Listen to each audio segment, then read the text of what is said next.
Welcome to the You Two Scare Me podcast. We're your hosts. I'm Felice. And I'm Andy, and we are coming to you from Key West, Florida. Yes, we are. Well, Felice. Yes. There's so much that's new here. Yes. We've got new mics. Yes, we do. We've got this new spooky collection behind. Quite the ghostly menagerie behind us. Courtesy mostly of my children. Aww. But wait, I have to show you something. So we'll show them what Aria got you. Oh. Hold on. Aria got me a very cute ghost with a very cute pink cowboy hat, and it's got a little lasso. So cute. So Aria saw it and said, "Oh, this is perfect for Miss Felice because she's a cowgirl and she loves Texas." She's right. She's exactly right. We bought that. And then we got this one. And she said, "Mama, this looks exactly like you." So in case you're only listening and you're not watching this, this ghost has cute sunglasses, a designer bag, and a cocktail. So, wow, the impressions that young children have of their parents. Yes. It's very exciting. Yeah. Well, they always tell the truth. So you are a cowgirl with the lasso and I have sunglasses and a cocktail. Yeah. Great. It's wonderful. Yes. It's so cute. So sweet. Thank you, Aria. I love it. I'm going to leave it right here for us to see. Yeah. And then one of our other new additions that I love is that one right there. It's a little like pink classic Cadillac looking car and it says, "Get in, loser. We're going haunting." Oh, yeah. We're going haunting, just like us. Yeah. Kind of. We're talking about hauntings. We're not actually haunting anybody. Not yet. That's for later. Hopefully not for many years. Yeah. Oh my gosh. But yeah, and we have new microphones, which Ryan got for us and set up for us. So we're moving up in the podcast world. So fancy. Mm-hmm. So in case you're just joining us for the first time, we are just two girlies who like spooky stuff. Obviously. But don't worry. We respect the forces behind the things that go bump in the night and give us goosebumps. We are suckers for a good time, though, so you can expect a lot of laughter as we tell our stories. The stories are true. We're pretty sure. We explore the weird, the haunted, and the downright unexplainable. Ghosts, shapeshifters, UFOs, and all the eerie things that might just be watching you when you're not looking. In the You Two Scare Me podcast, we secretly research topics and we don't share our stories with each other until we hit record. Dive into the shadows with us as we bring you haunting tales in this episode of the You Two Scare Me podcast. Shall we dive in?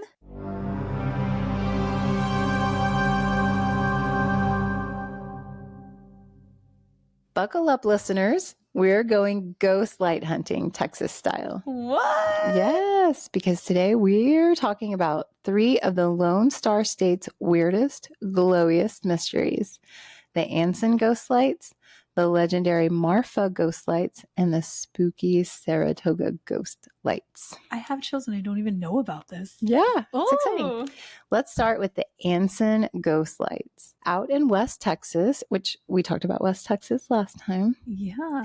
Just north of Abilene, there's a little town called Anson. If you take Highway 180 east out of town, turn at the Allsup's gas station, which every town in West Texas has an Allsup's. Oh. Yeah. You can get a corn dog there. Is it like, do you know Sheets? Is it like Sheets? I don't know Sheets. Oh, man. Well, that's a Pennsylvania thing. Okay. Is it like Wawa? No. Okay. You can get your lottery tickets, like maybe a burrito. They'll get burritos there. Oh. No, it's not Wawa and it's not Buc-ee's or anything like that. Okay. It's a smaller scale. Is it like Dion's here? Yes. Okay. Yeah. Okay. Yeah. More that vibe. We have a gas station here and they have actually really good fried chicken. Yeah, it's the best. That's what you get when you're going on the boat. Some Dion's fried chicken. Correct. Yes, absolutely. So After you turn at the Allsup's gas station and make your way to Mount Hope Cemetery, you'll find a dirt road that feels like it hasn't seen a lot of love since the horse and buggy days. So you're out there. Here's what the locals say to do. Drive to the crossroads near the cemetery, turn around to face the way you came home, kill your engine, and flash your headlights 3 times. Ooh. And then you wait. Sometimes nothing happens. But other times on warm, clear nights, a light appears on the road in the distance. At first it's faint, a single glow. Then it starts to move slowly toward you. Some say it sways, others say it changes color. And if you try to drive toward it, it disappears. Ooh.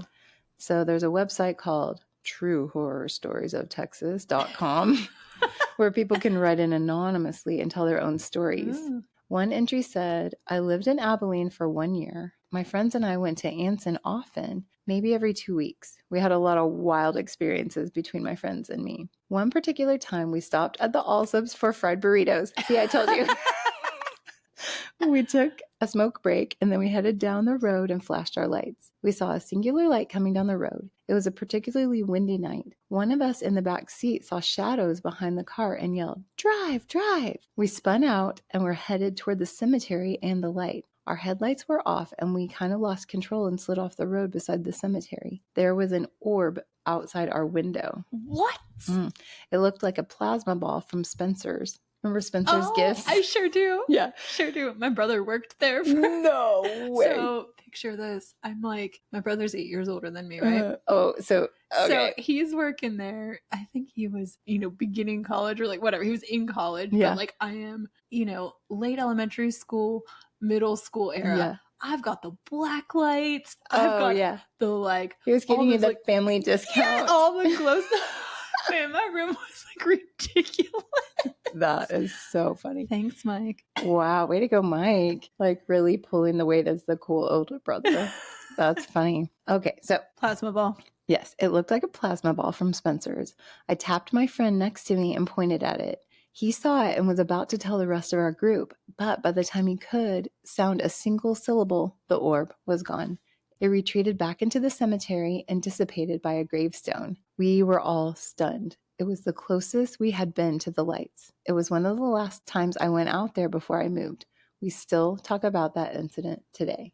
It's so weird that it retreated. Mm-hmm. Like, it's like, and then, all right, we're done. Show's over. So weird. Mm-hmm. So legend says it's the lantern of a grieving mother. Her child never returned home one night and she's still out there searching, flashing her light 3 times just like she said she would. Oh, yeah. I was wondering when you were saying that sometimes it swings. That's what I pictured, like an old lantern. Mm-hmm, like a lantern. Oh. Now, if you ask the science folks, groups like the Southwestern Ghost Hunters Association, they'll tell you the light is just car headlights from US 277 miles away, refracting across the flat land in just the right way. College students even recreated the whole thing with a buddy and a well-timed drive. Oh. But even knowing that, it doesn't stop people from going out there. And it doesn't stop the chills you get when that light starts moving. Heck yeah. I'm getting chills already. Yeah. I have a friend that actually, he's like an indie movie director and creator. I don't know the right word. He writes and directs and does the whole thing. Wow. And he did a movie about this. And he said he was going to send it to me, but he didn't yet. So, what's his name? Jason, send me the movie. I want to watch it. Let's go. Get these ghost lights We'll going. watch it together. Yeah. Oh, I'll be too scared. Yeah. So next stop, we are headed further west into the wide open desert. Oh, okay. Yes. So we're going to talk about the Marfa Lights. The Marfa Lights are the Beyonce of Texas Ghost Lights. They've been famous for over 145 years. That's a really long time. Yeah. So think about just technology-wise, right? What was going on 145 years ago. I mean, yeah. It wasn't LED headlights. No. For sure. Right. So out near the Davis Mountains, just outside the artsy little town of Marfa, people have reported... That's such a fun name. Marfa. Marfa. People, that's okay. People, I'm like, where am I? People have reported mysterious lights dancing across the horizon since the 1800s. Crazy. Wow. These lights don't stick to one color. They're red, white, blue, orange. They hover, float, split, disappear, and sometimes come back seconds later in a totally different spot. Weird. Yeah. Some even zip across the desert like they're late to a ghost party. A Beyonce dance party, ghost dance party. Woo! The best place to see them, the official Marfa Lights viewing area. They have a whole like a rest area set up for it. Stop it. I'm Mhm. picturing like seats, maybe some vendors. Right? I don't know that it's that extravagant. It's right off Highway 90. You have to bring your own chair, snacks, and your open mind. Oh, okay. So it's BYO. BYO, everything, yeah. Okay. Legend-wise, it's everything from Apache campfires to my favorite, UFOs. Oh, no.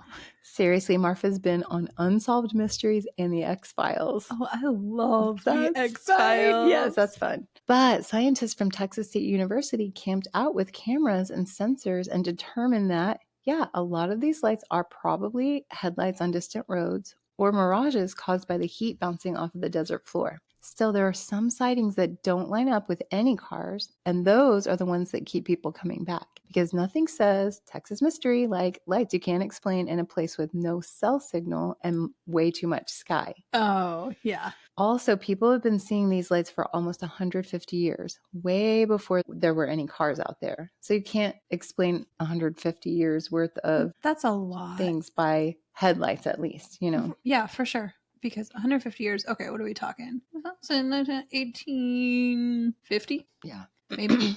Ish. Wow. Yeah. That's crazy. That's crazy. Yes. So I got a message on TikTok about Marfa Lights. I'm going to read it to you. Ooh, okay. This is a personal account from someone. This was one of the coolest things I've ever seen, but also unsettling. I stopped there a couple of different times in the 90s on the way back from camping. It's a great place to look at the stars because there wasn't any light pollution. You can see the mountains in the distance in the daytime, but nothing at night. It was a remote area. We had been outside looking and got back in the pickup with the windows down. We saw the little balls of light moving around. They would merge and split off into different ones moving around in the sky. At one point, they looked like they were coming at us, and I rolled up my window. It was awesome but spooky. They have built an observation area since the last time I was there. I usually feel like most experiences can be explained. This was wild, thrilling, but spooky, and I want to see them again. There's more things I've experienced, but I always feel like there's an explanation. Gas leaks, old houses, squirrels, hallucinations. LOL. Squirrels. Hallucinations. LOL. I've been lots of places in West Texas that are quote unquote haunted. I lived in a house in East Texas that I felt like was haunted. Experienced phantom smells and temperature drops, doors opening and closing when I was the only one home. The Marfa Lights, though, are the only things that really freaked me out. Wow. Isn't that so crazy? Yeah, that's cool. Yeah. What do you think is going on? I don't know. I don't know if it's like some kind of residual energy from something. But I wonder if it's just because it's so dark and remote there. Like, why there? Like, there has to be a reason, you know? Yeah. I like the connection to Native American kind of thing. I like that theory. Yeah. But I still am a little spooked about possibly aliens. Who knows? Maybe it's aliens. All right. One more. Grab your flashlight. We're going deep into the Big Thicket. In East Texas, near the town of Saratoga, there's a narrow 8-mile dirt road cutting through the forest, Bragg Road. Locals call it the Ghost Road, and the thing it's most famous for, the Saratoga Light. Ooh. The setup is classic. Drive down the road at night, kill your engine, wait, and before long, a glowing light appears in the distance. Sometimes it's white, other times it looks like a glowing headlight. It hovers, it moves, and sometimes it follows you. Ooh. Bragg Road cuts through one of the most remote and wild places in East Texas, the Big Thicket. It's an eerie, narrow dirt road about 7 miles long that was originally built as a railroad bed back in 1901. The Santa Fe line, we talked about the Santa Fe line in our Texas Panhandle episode. So the Santa Fe line ran from a little stop called Bragg Station to the town of Saratoga. The tracks were pulled up in 1934, but the road stayed. And ever since, strange things have been happening out there. Ooh. Even while the trains were still running, people started reporting a mysterious light that would appear at night, floating silently down the old rail line. By the 1960s, it had become such a frequent sight that a local newspaper editor, Archer Fullingham, started writing about it in the County News in the 1960s. It's Kountze. Oh, I don't know. I don't know. Okay. County. I like it. County. Say it with a little County. County News in the 1960s. The story caught fire. Literally hundreds of curious folks started showing up at Bragg Road hoping to see the ghostly glow for themselves. Descriptions of the light vary. Some say it's white, others say it's glowing green, red, or yellow. But everyone agrees on one thing. It's not a trick of the mind. There's something out there. Skeptics, of course, have tried to explain it. Headlights reflecting through the trees, swamp gas. I don't even know what swamp gas is, but swamp gas. Foxfire. I also don't know what foxfire is, do you? Wait, isn't that a plant that has like a little like bioluminescence? Oh, maybe. I think it is. Okay. We need to look that up. Okay. We'll get back to you guys on that one. Or maybe just the power of suggestion running wild on a foggy night. But the local legends, they go much deeper. Ooh. Some folks say the light is a mystical flame that hovers near buried treasure. Let's go. Yeah, hidden centuries ago by Spanish explorers who never made it back to claim it. That's cool. I like that story. I do too. Okay. One of my lifelong dreams is to just find some buried treasure. So better get out there with your shovel. It's not going to walk up to you. I keep hoping. Yeah, maybe. There's always the lotto. That's close enough. I'll take it. I mean, I did buy a Powerball ticket. Me too. It's like a 1.5 billion right now. I know. Can you imagine? Yes. Yeah, I can imagine. We're going to have the best podcast studio ever if we win the lotto. We're going to have a whole building, a whole block. All right. Others say it's the last spark from the Kaiser burnout, a massive fire Confederate soldiers set during the Civil War to flush Union sympathizers out of the woods. Oh. That's crazy, right? That's interesting. Mm-hmm. Okay. Some say that the light is the ghost of a man shot during that blaze, still roaming the thicket. Mm. And then there's the most famous version. They say a railroad worker was decapitated in a horrible train accident. God rest his soul. His body was found, but not his head. Stop it. And now his ghost walks the old rail bed, swinging his lantern, still searching for what he lost. A Texas version of Sleepy Hollow, if you will. I was just going to say, this has got some Headless Horseman vibes. Yeah, totally. Other stories tell of a lost hunter carrying a fire pan, wandering endlessly through the mud and thorns. One version even claims a railroad foreman murdered an entire Mexican work crew to avoid paying them, burying them in the woods. Now their uneasy spirits haunt the area, glowing faintly in the dark. I hope it's not that one. No. I hope it's the Headless Horseman. I don't know. Or the haunted treasure. That's cool too. Yeah. And one of the saddest tales, a man who sold everything he had to work on the railroad. It was his whole life until the railroad shut down. Left without a job or a future, he died brokenhearted. Some say his spirit still walks Bragg Road, his lantern swaying as he searches for a life that left him behind. Oh, sad, that is a sad one. Whatever the light is, headlights, ghost stories, or something science hasn't figured out yet, it continues to draw people in. And if you ever find yourself on Bragg Road late at night and you see a light start to move towards you, maybe don't wait around to see what it's carrying. It could be a head. Could be. Could be. What do you think it is? So what are these lights? Car headlights, atmospheric illusions, ghostly lanterns from beyond. What do you think? Okay, I don't think they can all be car headlights. Right. That seems like a little ridiculous. Mm-hmm. I maybe a few atmospheric illusions, sure. I'm just wondering if they're balls of energy, like when something terrible happens, and we've talked about sometimes things replay or something like that. Maybe that energy is just kind of stuck there. Maybe so. Bouncing around. But I do like the story of the headless train person. Yeah, me too. That's very spooky. That's kind of is. right up our alley. It is. But the ones of people with lanterns too, like, I mean, I think that's also possible. Yeah, they're just on their journey with their lantern. I mean, essentially, I'm just hoping that it's not aliens. So You're fine with any option as long as it's not aliens. correct. Okay. Well, maybe it's a little of all three. Maybe it's a little bit of headlights, atmospheric illusions, and ghostly lanterns from the past. Maybe it's something we want to believe in.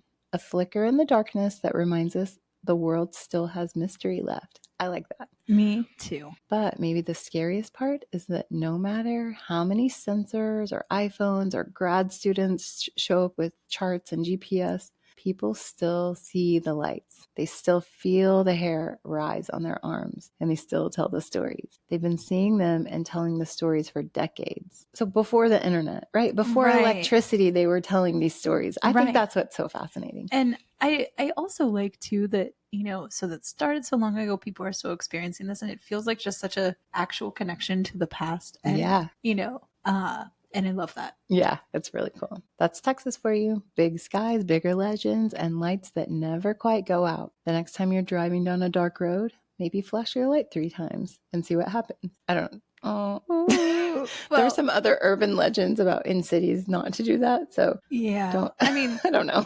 I think stay safe.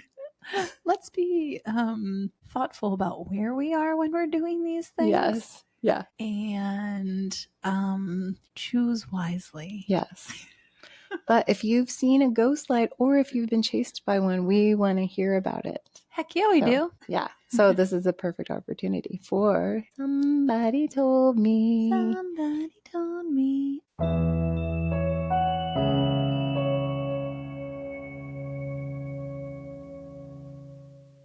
This story is from a Key West local named Catherine, who we actually met at a local establishment. Yes. Catherine told us this story about her husband's grandparents. And this was a while ago.